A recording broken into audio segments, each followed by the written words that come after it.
Hello बेटे, I hope all of you are well. इससे पहले वाले पार्ट में हमने क्या किया था? इससे पहले वाले पार्ट में हमने वेन डायग्राम का सेकंड पार्ट किया था, ठीक है, टाइप सेकंड, जिसमें हमें नंबर ऑफ फिगर्स गिवन होते थे और हमें क्या निकालना होता था? उस फिगर से जो हमें पूछा होता था वो हमें निकालना होता था। तो पहले एक क्वेश्चन और हम उसी टाइप का कर लेते हैं, ठीक है। बाकी उसके बाद हम क्या करेंगे, अपना थर्ड पार्ट स्टार्ट करेंगे। तो पहले उस टाइप का हम एक और क्वेश्चन देखते हैं।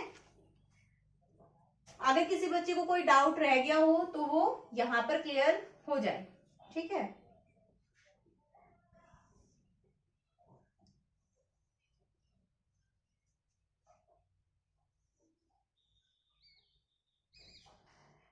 ये है ए, ये जी, सी, ये बी, ई एंड एफ, ठीक है। ए बी सी, ये रह गया डी, ओके।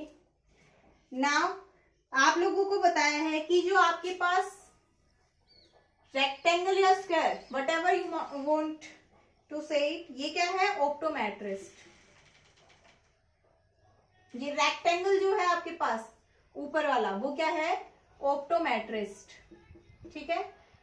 जो ट्रायंगल है वो क्या है? पेंटर।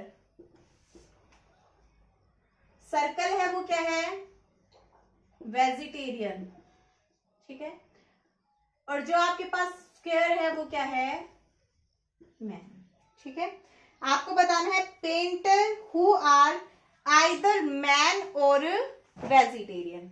आपको ऐसे पेंटर बताने हैं, painter who are either man और वेजिटेरियन, ठीक है। तो painter who are either man और वेजिटेरियन, ये आप लोगों को बताना है यहां पर। तो आपके पास पेंटर कौन है? सबसे पहले तो ये ढूंढो। तो पेंटर कौन है? ट्रायंगल। ट्रायंगल किसको रिप्रेजेंट कर रही है? पेंटर को रिप्रेजेंट कर रही है, ठीक है। अब ट्रायंगल के साथ आइदर मैन, मैन कौन है? Square, square. और वेजिटेरियन, वेजिटेरियन कौन है? सर्कल। मतलब ट्रायंगल के साथ स्क्वायर है वो भी आएंगे, आइदर और पूछा है ना, मतलब ट्रायंगल के साथ स्क्वायर भी और ट्रायंगल के साथ सर्कल भी, ठीक है। तो क्या बनेगा? ट्रायंगल और स्क्वायर और ट्रायंगल और सर्कल, ये जो है इनको आप क्या कर दो? कंबाइन, ठीक है। और ऐसा भी होगा इसके साथ में कि जो सर्कल और स्क्वायर है वो भी कंबाइन हो जाएगा। तो आप देखो कौन सा आएगा? पेंटर, आपको ऐसे पेंटर बताने हैं जो या तो मैन है या फिर वेजिटेरियन। तो देखो पेंटर तो ई भी है, बी भी है और सी भी है। अब इसमें से मैन देखो कौन से हैं, तो बी और सी। तो सी आ गया आपके पास क्योंकि ये पेंटर और मैन है। नेक्स्ट ई, ई आ गया आपके पास क्योंकि ये पेंटर और वेजिटेरियन दोनों हैं। प्लस बी आ गया, लेकिन ये क्या है? पेंटर भी है और वेजिटेरियन भी है, ठीक है। आपसे यहां पर ये नहीं कहा गया कि या तो वो पेंटर, मैन और वेजिटेरियन दोनों होने चाहिए एक साथ, बोथ नहीं कहा गया, ठीक है। क्या कहा गया है? या तो वो सिर्फ मैन है या फिर वो सिर्फ वेजिटेरियन है। तो क्या आ जाएगा? सी एंड ई, सी प्लस ई क्या आ जाएगा? आपका आंसर आ जाएगा। अगर आपसे पूछता painter who are man and vegetarian, man भी है और वेजिटेरियन भी है, आपको ऐसे पेंटर्स बताने हैं, तो क्या आता? ये वाला क्वेश्चन जो तीनों चीजों से घिरा हुआ होता, ठीक है, मतलब बी। तो ये इस टाइप के सारे क्वेश्चन से। नेक्स्ट आप लोगों को क्वेश्चन दे दे opto that are only optometrist. तो ऑप्टोमेट्रिस्ट कौन है? ये रेक्टेंगल। और ओनली ऑप्टोमेट्रिस्ट पूछा है तो यहां से ए को रिमूव कर दो, तो ओनली ऑप्टोमेट्रिस्ट कौन है? जी, ठीक है। अब ऐसा पूछ ले that are optometrist and man, तो क्या आ जाएगा? A plus G, sorry A, only A, okay, A आएगा उस टाइम पे, क्योंकि जो बाकी के जी है उसमें हो सकता है वुमेन हो, और वुमेन ही होंगी, क्योंकि मैन वाला पोर्शन तो दिखा ही चुका है वो उसमें, तो वो क्या होंगी, वुमेन होंगी। ठीक है, अब आपसे ओनली ना लगाकर पूछे दैट आर ऑप्टोमेट्रिस्ट, तो क्या आ जाएगा, ए प्लस जी, क्योंकि उसमें आपको स्पेसिफाई नहीं किया है कि उसने आपसे ओनली पूछा, ओनली मैन पूछा है या ओनली ऑप्टोमेट्रिस्ट पूछा है, उस टाइम पे क्या आ जाएगा, ए प्लस जी। तो आई थिंक ये सारे आंसर्स अच्छे से क्लियर हो गए होंगे, डाउट्स जो भी रह गए होंगे पिछली वीडियो में वो अब क्लियर हो गए होंगे। ठीक है, नेक्स्ट अब हम करेंगे अपना थर्ड पार्ट, और इसमें क्या गिवन होता है आपको, इसमें आपको कोई डायग्राम गिवन नहीं होता, कुछ वैल्यूज गिवन होती हैं, वो भी परसेंटेज की फॉर्म में। परसेंटेज की फॉर्म में आपके पास वैल्यूज गिवन होंगी, और वही वैल्यूज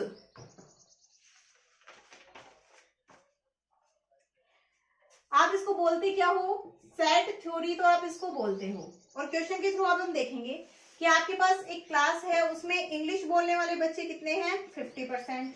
ठीक है, हिंदी बोलने वाले कितने हैं, 70%, हिंदी और इंग्लिश दोनों बोलने वाले कितने हैं, 20%, और टोटल बच्चे कितने हैं, 500। ठीक है, तो अब आप लोगों को क्वेश्चन अभी हम यहाँ पर फ्रेम करेंगे, हमें क्वेश्चन ये गिवन है, ठीक है, ये डाटा गिवन है, तो सबसे पहले तो जब हमें डाटा इस तरह से गिवन होगा तो हमें क्या बनाना पड़ेगा, वेन डायग्राम बनाना पड़ेगा। यहाँ पर मैथ का भी तुम्हारा एक टॉपिक क्लियर होता जा रहा है, देखना अभी। ठीक है, तो देखो परसेंटेज में आता है मैथ्स में तुम्हारा ये मैंने बना लिया हिंदी के लिए, और मैं इंग्लिश के लिए भी बना लूं, लेकिन हिंदी और इंग्लिश वाले जो दोनों हैं वो भी कुछ बच्चे हैं, तो वो क्या आ जाएंगे, 20। ठीक है, क्योंकि यहाँ पर देखो 50 और 70 कितने हो गए, 120, टोटल बच्चे कितने हैं, 100% होते हैं, तो 120 तो नहीं हो सकते। ये हिंदी का हो गया और ये इंग्लिश का। कुछ बच्चे ऐसे हैं जो दोनों चीजें बोलते हैं, तो ये हिंदी और इंग्लिश दोनों, वो कितने हैं, 20। ठीक है, हिंदी कितने परसेंट बोलते थे, 70, 20 हमने यहां पर दिखा दिया। ये इतना पोर्शन जो बच गया, ये वाला जो बच गया, ये क्या होगा आपके पास, 50। ठीक है, टोटल इंग्लिश कितनी बोलते हैं, 50, 20 आप लोग यहां पर दिखा चुके हो, तो बाद में जो ये वाला पोर्शन बच गया ये कितना है, 30%। ठीक है, अकॉर्डिंग टू योर क्वेश्चन देखो क्या सारी कंडीशन सेटिस्फाई हो गई है, बिल्कुल हो गई है, बिकॉज टोटल इंग्लिश 50% बोल रहे हैं, टोटल हिंदी 70 बोल रहे हैं, दोनों कंबाइंड 20। अब आप लोगों से पूछ ले ओनली हिंदी कौन बोलता है, कितने परसेंट बोलते हैं, कितने बच्चे बोलते हैं, तो यहाँ पर तो परसेंट में गिवन है, तो 50% ऐसे हैं जो सिर्फ हिंदी बोलते हैं, ओनली हिंदी। ठीक है, अब ओनली हिंदी 50%, तो 500 का 50% कितना होता है, 250 होता है, आधा। ठीक है, परसेंट कैसे निकालते हैं, 500 इंटू जितना परसेंट पूछा है उसके अपॉन में कर दो 100, तो ये आ गया आपके पास 250। ओके, अगर आपसे पूछ लेता ओनली इंग्लिश बोलने वाले बच्चे बताओ तो क्या हो जाता, 150, 5 इंटू 30, यहाँ से 5 इंटू 50 या वहां से 5 इंटू 30 आ जाता। बोथ वाले बच्चे पूछ लेता तो क्या आ जाता, 5 इंटू 20, 100 बच्चे ऐसे हैं जो दोनों चीजें बोलते हैं। ठीक है, तो इस टाइप के आपके पास क्वेश्चंस आएंगे, बस आप लोगों को क्या करना है, थोड़ा सा एक बार डायग्राम आपका अच्छे से बन जाए, फिर क्वेश्चंस तो इजीली हो ही जाते हैं। नेक्स्ट क्वेश्चन देखो,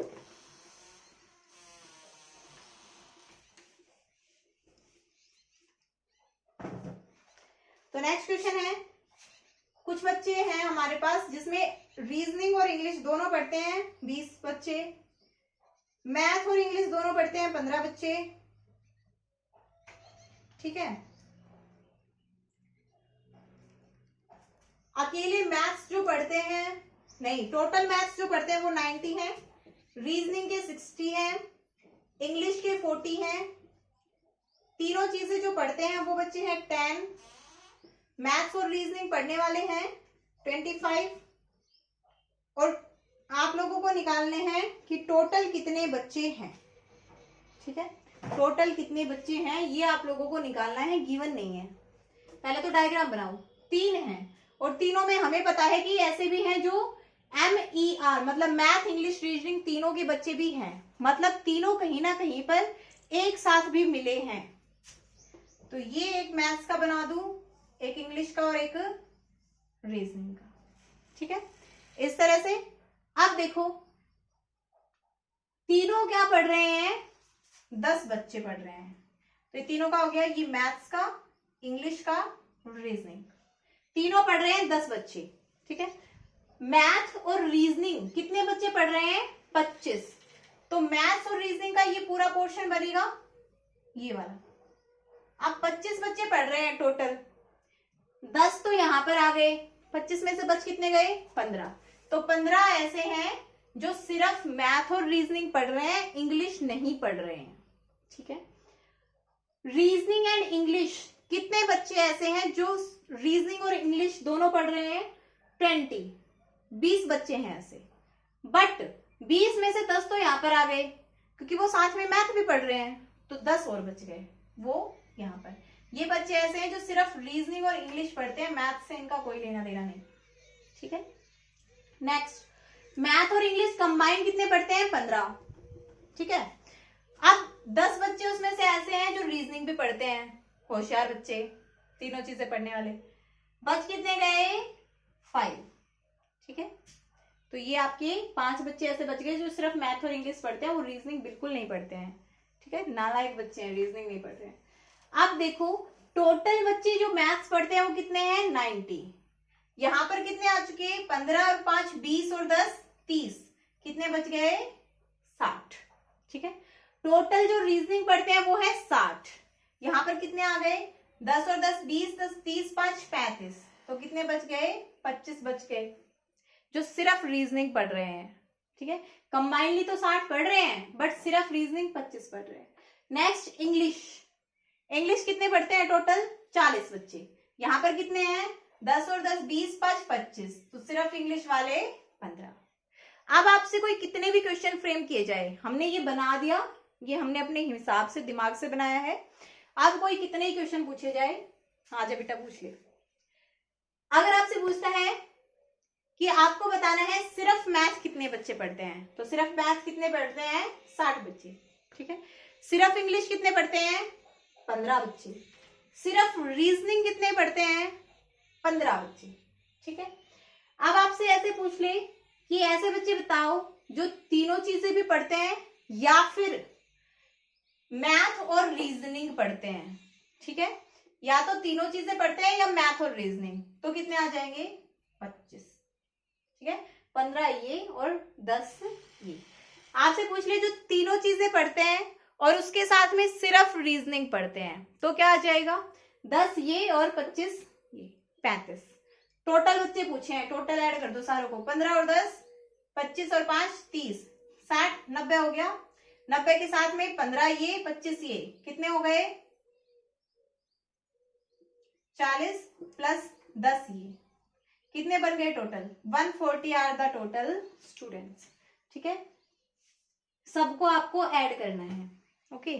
तो ये आपके पास क्वेश्चन था, इतना इजी जैसा क्वेश्चन था, कुछ था इसमें, कुछ भी नहीं है। सेट थ्योरी सबसे इजी है, वेन डायग्राम्स में बस आपको एक बार आपने जो डायग्राम बनाया है ना, उसमें जो आपने वैल्यूज लिखी हैं वो आपकी सही होनी चाहिए, उसके बाद तो देख लेंगे हम सभी को। नेक्स्ट क्वेश्चन देखो, फेल और पास का। रीजनिंग में पास 80 बच्चे हैं, इंग्लिश में 30, मैथ्स में 50, मैथ और रीजनिंग में 15, इंग्लिश और मैथ्स में 5, रीजनिंग और इंग्लिश में फिर से 15, 10 कर लो इसको, रीजनिंग और इंग्लिश में 10, मैथ रीजनिंग और इंग्लिश तीनों में 2 ही बच्चे पास हैं, सिर्फ 2 ही बच्चे पास थे जो तीनों में थे, वरना सारे नालायक थे। टोटल कितने बच्चे हैं, और 150 में से 2 पास हुए हैं, बाकी सबकी सप्ली है, ठीक है। अब आप लोगों को बताना है, जो जो पूछेगा वो बताना है। तो पहले, इससे पहले हम क्या कर लेते हैं, डायग्राम बना लेते हैं अपना, ठीक है, बनाओ। तीनों की गिवन है ना, मतलब तीनों कहीं ना कहीं पर मिलेंगे।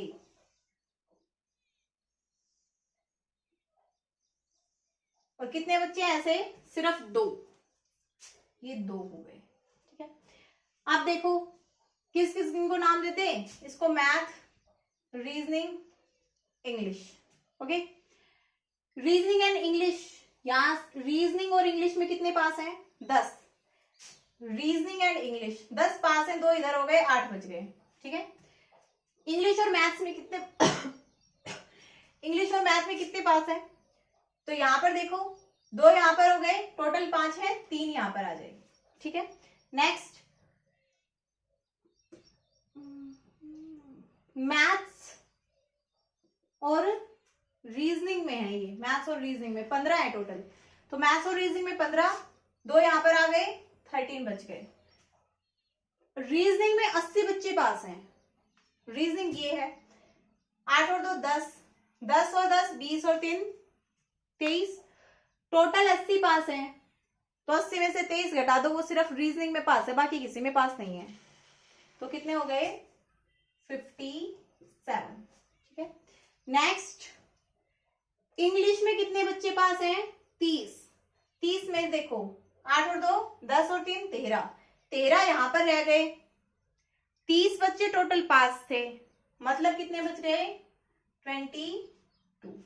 नेक्स्ट क्या बच गया, मैथ्स। मैथ्स में टोटल कितने पास है, 50। 50 में से 3 और 2 5 और 10 15 और 3 18, 18 यहां पर रह गए, और बाकी के सिर्फ मैथ्स में पास हैं, तो 32। ठीक है, आप देखो क्वेश्चन में आपसे क्या पूछा है, क्वेश्चन में हमसे कुछ नहीं पूछा है, लिखना भूल गई तुम्हारे मैडम। अब हम खुद ही बना लेते हैं। तो ठीक है, आपसे ये पूछ ले कि ऐसे बच्चे बताओ जो इंग्लिश में फेल है, वैल्यूज तो सारी पास की गिवन है, मैडम फेल कैसे पूछ रहे हो, हम तो नहीं बता सकते, क्या आएगा, कांट बी डिटरमाइंड। इंग्लिश में फेल हैं तो मतलब क्या होगा कि वो रीजनिंग और मैथ्स में पास होंगे, रीजनिंग और मैथ्स में क्या होंगे, पास। तो रीजनिंग और मैथ्स में कौन पास है, ये 13 बच्चे रीजनिंग और मैथ्स में पास है। ठीक है, 13 बच्चे रीजनिंग और मैथ्स में पास हैं, इंग्लिश में ये फेल है, क्योंकि सिर्फ इंग्लिश में आपसे फेल पूछा है ना, सिर्फ किस में फेल पूछा है, इंग्लिश में फेल पूछा है। तो जब आपसे सिर्फ इंग्लिश में फेल पूछा है, इसका मतलब वो रीजनिंग और मैथ्स में पास हैं।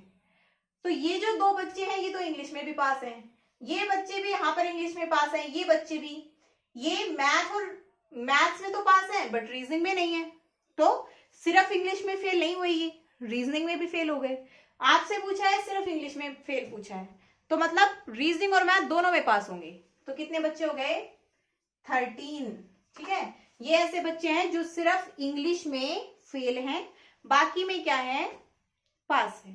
ठीक है, इसी तरह अगर आपसे पूछ लेता कि ऐसे बच्चे बताओ जो सिर्फ मैथ्स में फेल हैं, तो आप कैसे निकालते, जो रीजनिंग और इंग्लिश दोनों में पास हैं। तो कितने बच्चे ऐसे, 8 बच्चे हैं, ये रीजनिंग ये इंग्लिश, टोटल 8। ठीक है, अगर आपसे ये टोटल पास बच्चे पूछ लेता, टोटल बच्चे गिवन ही है, तो आपसे पूछ ले कि टोटल पास बच्चे बताओ, टोटल पास कितने हैं, ऐसा भी तो हो सकता है कि ऐसे महानुभाव जो तीनों में ही फेल हो। सम कर ले एक बार, कितना हो गया, 32 और